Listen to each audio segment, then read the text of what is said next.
So let's talk about the Royal Rumble.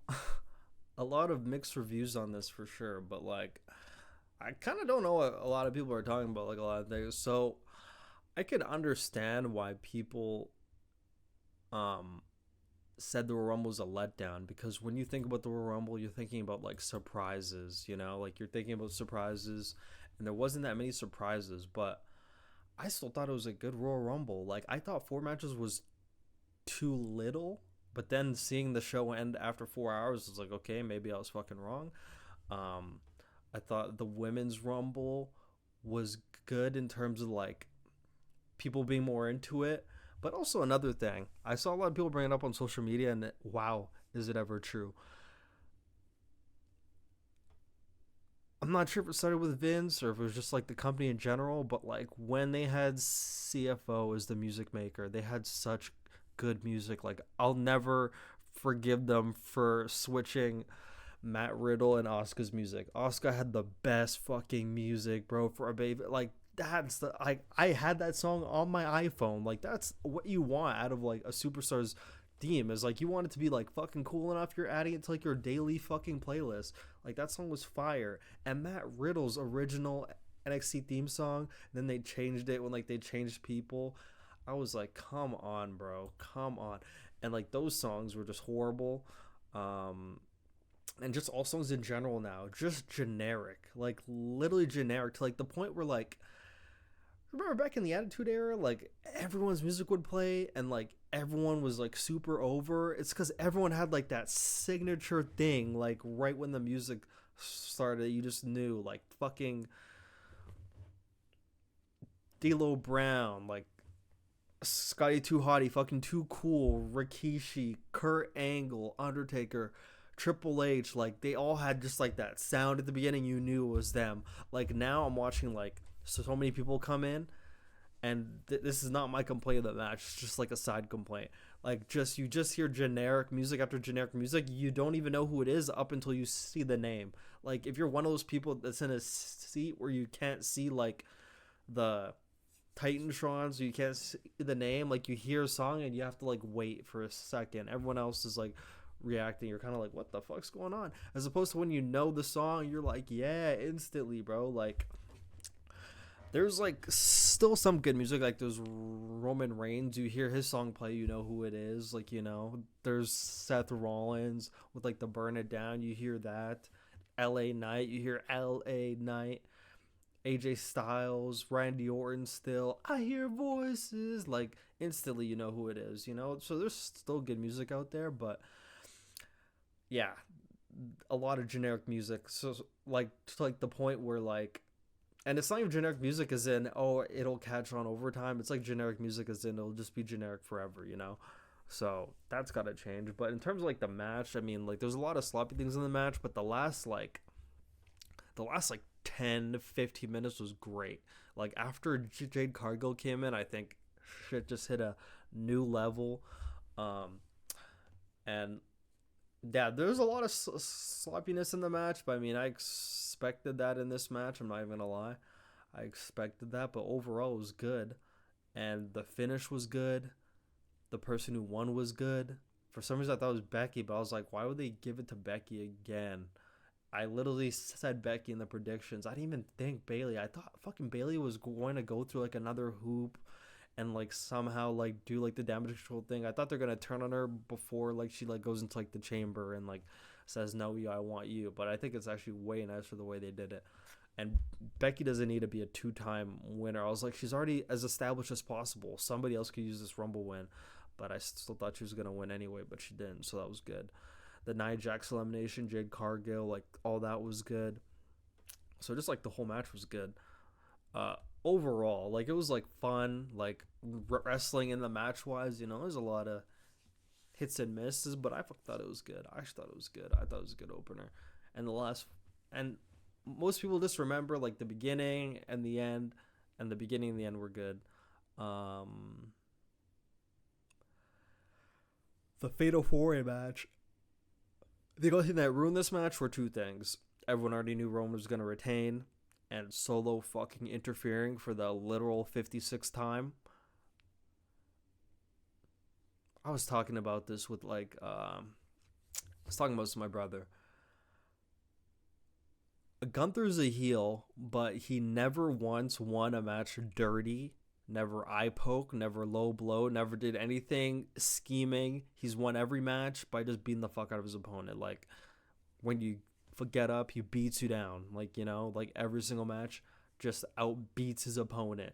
Roman, in the beginning, I think he had like some clean wins against like Jey Uso, you know, I think AJ Styles, I think Daniel Bryan, you know, like he had like some wins with Cesaro, you know, but like after fucking Vance came back, it's like cheat every fucking match, cheat. Ever since Solo became a thing at the Clash of the Castle, cheat. He's in every finish of Roman Reigns' just fuck championship match. He's there every single one, and there's no rule on it. No manager says anything. Like they don't like literally the same, and he wears a hoodie and fucking does a reveal like we didn't know it was him, like he's revealing himself for the 56th time, like we know it's you, nigga. And like, dude, the second he pulled Randy Orton out of the ring, we're like, again. It's like Roman couldn't like find a way to like squeak it out on his own, like the same shit again. And then he's in the ring doing the spikes and everything. Everyone's like, whatever. And then like the fucking finish was flat. It was a clever finish, but it was just like flat. He literally pushes LA Knight into the ropes as like AJ Styles trying to do like a springboard into the ring, knocks him over, and then like just spears him, pins him. It was a fun match. Like I liked the match. But it was like a foregone conclusion. If Solo never interfered and like Roman just like found a way to win, even though we already knew he was never losing that match, like it would have been like a lot better. And then the Logan Paul Kevin Owens match, I liked the match. Like it was great wrestling, great psychology into the hand and everything. And the finish, I laughed at the finish because Pat McAfee, right when like Kevin Owens was going for the pin and the ref like caught the brass knucks, Pat McAfee says something along the lines of, "Oh, now's the time you notice." Like every time a heel fucking cheats, they never notice, and the one time a babyface does it, I all of a sudden have fucking 20/20 vision now. Like I could fucking spot a cheater now. Like you're literally gonna spot a cheater for years and years. So that was hilarious. But it was a clever finish. But it was fucking hilarious. The one time you now fucking catch a cheater, it's against like the babyface. Okay, buddy. So that was cool. Save Kevin Owens. Probably extend it until Chamber. For them to have another match. Which Logan's probably going to use more nefarious methods, but actually pin Kevin Owens this time, maybe. Kevin Owens got his pin in this match, even though he hit him with the brass knucks. So that was that match. And then the match everybody was talking about, the Men's Royal Rumble. There were some people saying this match was not that good. Like, it was flat. I think the crowd did not help. Like, baby, you guys are showing up to the Royal Rumble, like the top 2 pay-per-view of the year, bro. Bring some fucking energy, man. Like, why is this crowd like half dead? They reacted to like a lot of stuff, don't get me wrong, bro, but there's a lot of time they're just sitting there. I'm not sure if it's because like they're just like sitting fucking waiting for surprises, but like I don't know who they're expecting. Like, and this is why I don't value like the IWC, because like everyone's like, oh, we're expecting MJF tonight, Sasha Banks. Like, that's you guys getting your own hopes up. Like, you guys are literally getting your own hopes up. But if you're actually realistic, none of that was happening. Like, the fact that anyone thought that was happening and got disappointed that it didn't happen is crazy. That's almost like psychopathic. That was not happening. And like these Royal Rumbles that have been under Triple H's control have been better in this sense. Like they're just like better in ring. I feel like everything's in ring, and he's done a great job like the past year just building more people up. So like almost everyone that came in, I was like, man, I don't want to see him get eliminated so fast. Like they're built up to like a certain stature where you feel like something nefarious has happened for them to get eliminated. Like everyone that's coming in was like solid, like Santos. Everyone, and like the whole Braun Breaker taking Brock Lesnar's spot, bro. I thought Braun Breaker did fucking incredible. Like he did so good with this cameo appearance, but like now knowing Lesnar's supposed to be in that spot, even though we kind of already knew like weeks in advance, or like days in advance. I really wanted to see that reaction when fucking Dominic fucking eliminated Brock Lesnar from behind. I would have paid money to see that. I would have paid the price of a pay-per-view to see that. And them having a match at Chamber, bro, where like fucking Lesnar just fucking kills him, bro, and everyone cheers, bro. That would have been awesome. And then we would have geared towards Gunther and Lesnar at Mania. That would have been great. But these allegations with everyone just like fucking whatever. But Braun Breaker did great though. Braun Breaker did great, and yeah, in terms of surprises, people were expecting more. Like number 30 being Sami Zayn, I thought that was pretty predictable. But usually people expect number 30 to be like some crazy person. But like, who are you guys expecting? MJF is under contract to AEW. Who were you expecting? Who was going to come in? Like, they already told the story of like all the people that were going to win. They were all in the ring. Those are all the important people. Who were you expecting? Who's not under contract? That's a big name that you were expecting to just show up in this match. Don't want to bring back legends. They're over that. They're not doing that. They even commented on that, saying it's a lot better. Now you're just showcasing the talent you have now. Like, I thought overall it was like a good show. If you just like sit there and watched it, everything was entertaining. The Fatal 4 was entertaining. The US title match was entertaining. Royal Rumble matches are entertaining because there's like a lot of people in the ring. It's like a big update from like when Vince had it, and it'd just be people throwing people out, so maybe 3 people in the ring. Sometimes it's nice to have a lot of people. It's a Royal Rumble. There has to be lots of people sometimes. You could argue maybe there's like one too many. At one point, it was like 12 people in the ring or like some shit. But I thought it was good. I thought it was good. I thought it was solid. It wasn't anything crazy. I wasn't like, oh my god, but like, I thought it was good. Overall, like, just a good show. Like, the reason why people were not saying it's crazy because there wasn't like that blow away like return. I'm thinking if like Brock Lesnar was there, did the stare down with Gunther, it probably would have like helped a bit. Yeah, but I'm just thinking, like, leave in the comments who would have returned. Like, who would you guys want to return that would have been like, oh my god, this pay-per-view is awesome. Like, I actually don't understand that. I thought it was just like a nice Royal Rumble. If the fans were more into it, it would have made the pay-per-view come out better. But I think they were all expecting like crazy entrance, but like there was no crazy entrance.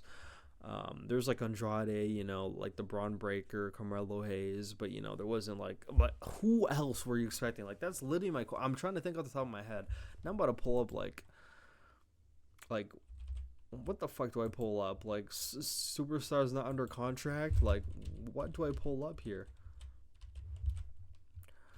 Wrestlers not under contract. Anyone saying Sasha Banks was returning, bro, that would have, like, the second I saw Jade Cargill come out, I was like, if you bring Sasha Banks out, even though I already knew it wasn't happening, if she came out before or after Jade Cargill, that would have ruined Jade Cargill's vibe. So that was completely fucking fine with me. It was either Jade Cargill or Sasha. I'm happy they chose Jade Cargill. She got to debut. She did great, actually. She did great. So yeah, like, in terms of like hottest free agents 2023, Tama Tonga, it would be better to bring him in to the Bloodline story as opposed to bring him in the Rumble. Then everyone knows he's all there, knows he's already there. They brought in Jordan Grace in the female Rumble, but like Matt Cardona, like, that's about it. Like, who else, bro? Like, everyone else under contract, bro. Like, who from TNA you gonna bring in? Like, I don't get what people complain about sometimes. I thought it was a good Royal Rumble.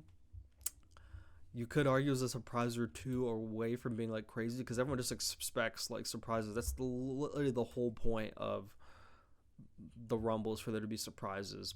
Like, maybe if Okada, but like, fucking who knows, bro? Like, that stuff is just like unfeasible. But yeah, I thought it was good. Like, who do you guys think would have came? Like, what would you think this pay-per-view needed in order to like take it over the edge? Like, who would you want to have come in that would have taken this over the top? I'm curious. But I actually thought it was a good Rumble, But like, yeah, I could understand. Now I'm going back and forth. I can understand why everyone's like, oh, it was a letdown. Like, we always expect like the surprise or two. That's what takes it over the edge. It's like that All Out pay per view that people are saying is the greatest pay per view of all time. Like, it was not just the wrestling. If those like four surprises weren't there, then I don't think people would have called it like the greatest pay per view of all time. But it was the surprises that like helped take it over the edge. That's just how it is. It's like Survivor Series, like in 2023, average War Games pay per view, like super fucking average. But then CM Punk comes out in the end. All of a sudden, it's a fucking 5-star banger pay per view. You know, whatever. So, yeah, who knows? But good Rumble.